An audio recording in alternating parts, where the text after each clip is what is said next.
hanging on. Pray that you will have the mind to find out what was wrong. Only lies can make it go away.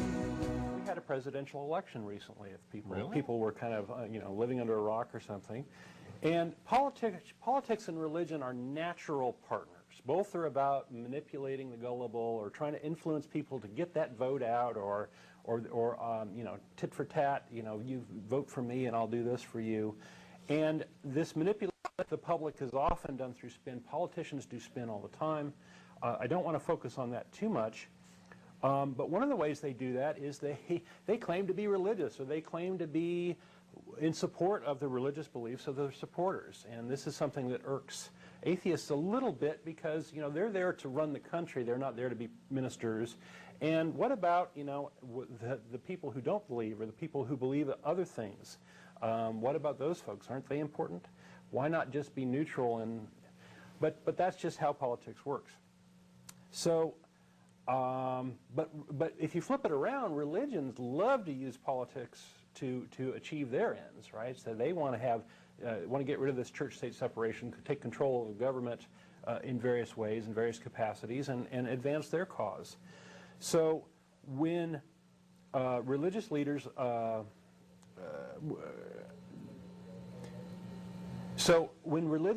like a politician and they want to support them, they go out and they say, well, they want to point out how God chooses leaders. So there's quotes in the Bible about how God chooses the leaders, and it has nothing to do with democracy, that it's all God's work.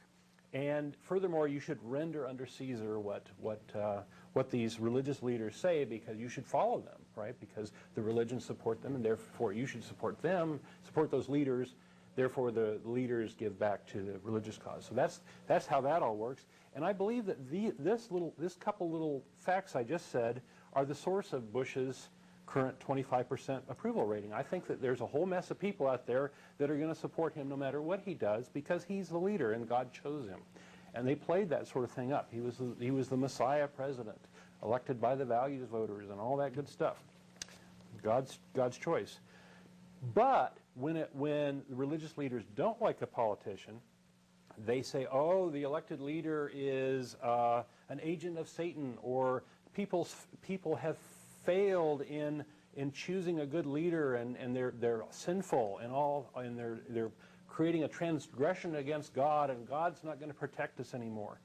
So this is the sort of spin I wanted to point out with regard to choosing leaders. If they like the leader, they say one thing. If they don't like the leader, they say another thing. And please pick one, because either God chooses leaders or he doesn't, right? It's one or the other. You can't have it both ways. So likewise, when you want to take out a leader, when you want to get rid of a leader, there's all sorts of spin there too. Pat Robertson is famous for saying, oh, the U.S. should take out, should kill, is it Richard Noriega, the Nicaraguan president? Yeah, I can't remember exactly who he called for the assassination. But supposedly Pat Robertson is a God-fearing guy and believes that thou shalt not kill. So that's interesting. Saddam Hussein has been painted by the religious right as a godless dictator who harmed people, especially his own people. But do we go take him out because he's done harm? Well, what about the harm to Americans? I think the Pope has done more harm to Americans. The current Pope has done more harm to Americans than Saddam Hussein ever did, or ever could be capable of. And by this, I'm talking about the fact that the Ratzinger covered up the pedophilia going on in the church, who actually harmed people American citizens, right? So do we take him out? Do we remove him from power for harming U.S. citizens when we don't?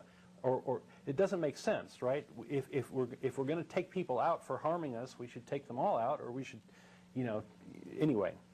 I think you guys get the gist of what I'm saying. So the gist of it is God supposedly likes exactly the government leaders who religious leaders like and who benefit from, and the reason is that these religious leaders make money off of this sort of thing. Their incomes depend on that. you hanging